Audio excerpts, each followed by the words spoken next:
ہمیں doctor MZ Tahir صاحب نے برمنگھم سے ایک سوال بھجوایا ہے۔ وہ کہتے ہیں کہ اگر کوئی عورت خلع کے لیے درخواست دے اور اس کا ایک چھوٹا بچہ بھی ہو جس کے تمام اخراجات خاوند اس عورت کو ادا کر رہا ہو، تو کتنے عرصے تک وہ عورت اس بچے کی نگہداشت کرے گی؟ ایک، اور پھر وہ کہتے ہیں بعد میں اگر خاوند اس بچے کو واپس لینا چاہے تو کس عمر میں لے سکتا ہے؟ یہ دوسرا حصہ۔ اور تیسرا حصہ ان کے سوال کا یہ ہے کہ اس طرح واپسی کے لیے طریقہ کار کیا ہے؟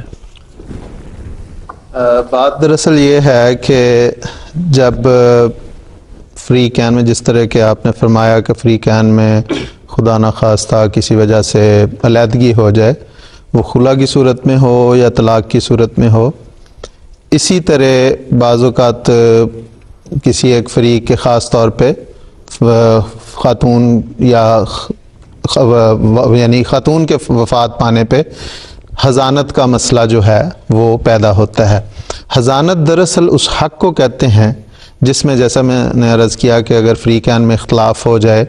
یا وفات ہو جائے تو اگر ان کے بچے ہیں تو ان بچوں کی نشو و نما، ان کی پرورش کون کرے گا، کس کے سپرد وہ ہوں گے، یہ ہے حضانت کا۔ حضانت یعنی یہ لفظ، یہ ٹرمنالوجی یہ ٹرم ہے جی، یہ ہیدن گود جو ہے، جی بالکل گود سے وہ مشتق کا لفظ، تو یہ یعنی اس کی نشو و نما اسی سے پھر نکلا، کیونکہ بچہ گود میں نشو و نما شروع کرتا ہے، اس لیے اس سے نکلا کہ وہ حق کس کو پھر ملے گا۔ اور عموماً خاص طور پہ جو یا یوں کہنا چاہیے کہ عام طور پر یہ علیحدگی کی صورت میں یہ معاملہ زیادہ کھڑا ہوتا ہے، یہ تنازع پیدا ہوتا ہے کہ کس کے پاس بچہ جائے۔ تو ایسی صورت میں اسلام نے بچے کی بہبود کو ہمیشہ مد نظر رکھا ہے، اور جہاں تک بچے کی دودھ پینے کی عمر کا تعلق ہے تو قرآن کریم نے واضح طور پر فرمایا کہ والوالدات یرضعن اولادہن حولین کاملین، کہ 2 سال تک تو بچہ جو ہے وہ اپنی ماں کے پاس ہی رہے گا، اور اس کی نشو و نما چونکہ ایک فطرتی جو تعلق ہے، ایک جو بچے کا اور ماں کا فطرتی تعلق ہے، وہ بہت زیادہ اہمیت کا حامل ہے،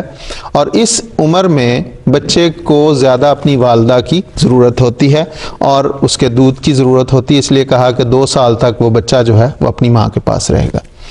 اس کے بعد کا جو عرصہ ہے اس میں اگر ہم احادیث وغیرہ پر نظر ڈالتے ہیں تو اس میں عموماً حضور صلی اللہ علیہ وسلم نے بچے کی جو حضانت ہے، یہی جو نشو و نما کا حق ہے، وہ عموماً ایک خاص عمر تک پہنچنے تک ماں کو ہی دیا ہے،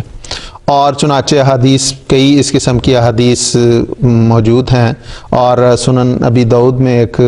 بڑی بہت ہی جذباتی قسم کی حدیث ہے کہ ایک عورت نے حضور صلی اللہ علیہ وسلم کی خدمت میں یہ عرض کی کہ حضور، بڑی فریاد اس نے کی کہ یہ میرا بیٹا ہے، میرا پیٹ اس کے لیے بطور برتن تھا، یعنی جب اس نے اپنے پیٹ میں اس میں اپنے رحم میں اسے رکھا تو اس نے جو عرض کی کہ میرا پیٹ اس کے لیے ایک برتن کے طور پہ تھا، اور میری چھاتی اس کے لیے بطور مشکیزہ تھی جہاں سے وہ دودھ پیتا تھا، اور میری گود اس کا ایک بہترین ٹھکانہ تھا۔ اب ہم میاں بیوی میں علیحدگی ہو گئی ہے، میرے خاوند نے مجھے طلاق دے دی ہے،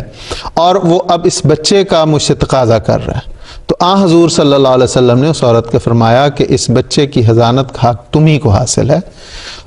اور اگلا فکرہ ہے کہ یہ حق تیرا اس وقت تک قائم ہے جب تک کہ تو کہیں اور شادی نہیں کر لیتی، لیکن اس سے یہ جو ہے کہ کہیں اور شادی نہیں کر لیتی، اس سے یہ مطلب نہیں ہے کہ اس پہ پھر اس کا حق جو ہے وہ آٹومیٹک ختم ہو جائے گا اور باپ کو مل جائے گا، بلکہ جو اس کا حق اسٹیبلش کیا ہے حضور صلی اللہ علیہ وسلم نے، اس کے بعد جو ہے وہ اس حق کا فیصلہ کیا جائے گا۔ اور حضور صلی اللہ علیہ وسلم جس طرح ایک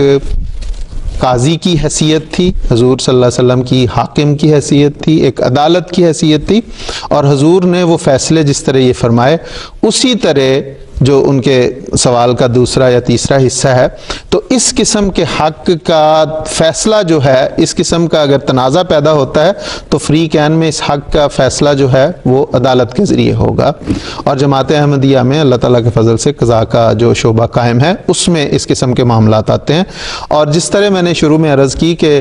اسلام نے ہر موقع پہ بچے کی بہبود کو پیش نظر رکھا ہے، تو جس طرح پہلے 2 سال میں جب دودھ پلانے کی عمر ہے اس میں بچے کی بہبود اسی میں ہے کہ وہ والدہ کے پاس رہے، والدہ کا دودھ پیے، کیونکہ اس کی آئندہ جسمانی نشو و نما کے لیے وہ ایک بہترین غذا ہے، اور اس کے بعد بھی ایک عرصے تک والدہ کے پاس اس کو رکھا۔ لیکن جب بچہ ایک ایسی عمر تک پہنچ جاتا ہے جس میں وہ اچھے اور برے کی پہچان شروع کر دیتا ہے، اس عمر کے بارے میں فقہا میں آپس میں اختلاف ہے کہ آیا وہ 2 سال کی عمر کے بعد کا عرصہ ہے یا 7 سال ہے یا 9 سال ہے یا بلوغت ہے، اور بعض فقہا نے بچے کے لیے 9 سال کا اور بچی کے لیے اس کی بالغ ہونے تک کا عرصہ رکھا ہے۔ جماعت احمدیہ کے نزدیک مختلف احادیث، قرآنی ارشادات اور حضرت مسیح علیہ السلام کی ہدایات کی روشنی میں جو فقہ احمدیہ ہے اس میں اس عرصے کو 9 سال تک رکھا گیا ہے کہ وہ خواہ بچہ ہو یا بچی ہو، 9 سال کی عمر ایسی ہے جس میں بچہ اچھے اور برے کی پہچان شروع کر دیتا ہے۔ اس وقت جب اس عمر کو بچہ پہنچتا ہے تو پھر فریقین میں سے ماں ہو یا باپ ہو وہ پھر عدالت سے رجوع کریں گے، کہ یعنی قضاء سے رجوع کریں گے کہ اب ہمارا بچہ اس عمر تک پہنچ چکا ہے اور اس کو اچھے اور برے کی پہچان ہو گئی ہے، اس لیے میں اسے اپنے پاس رکھنا چاہتا ہوں یا لینا چاہتا ہوں۔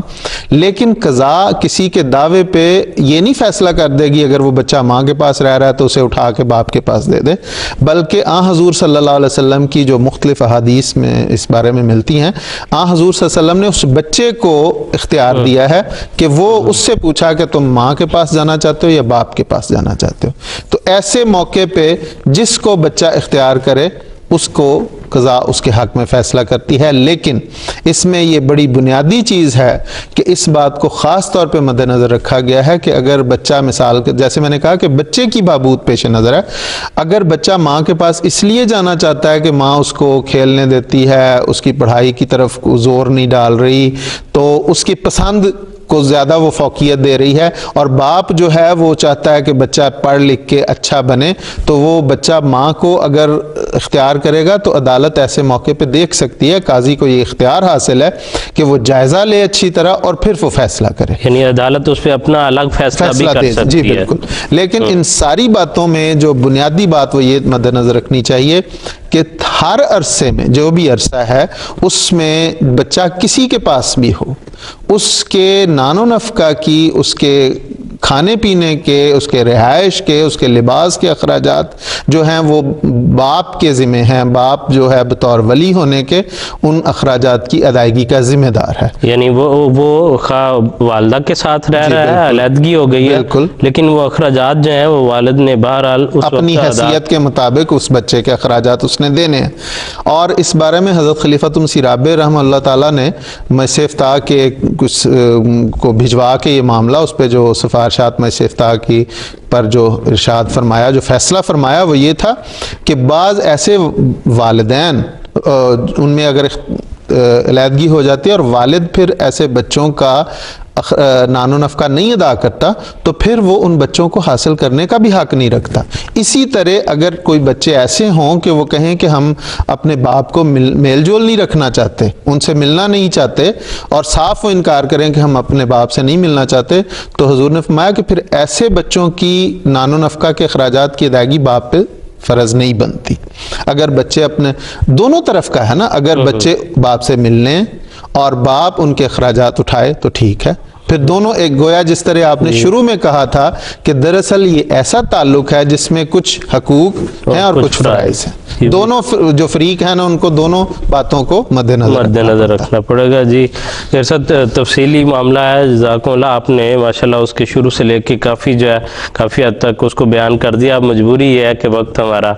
اختتام کو پہنچ رہا ہے۔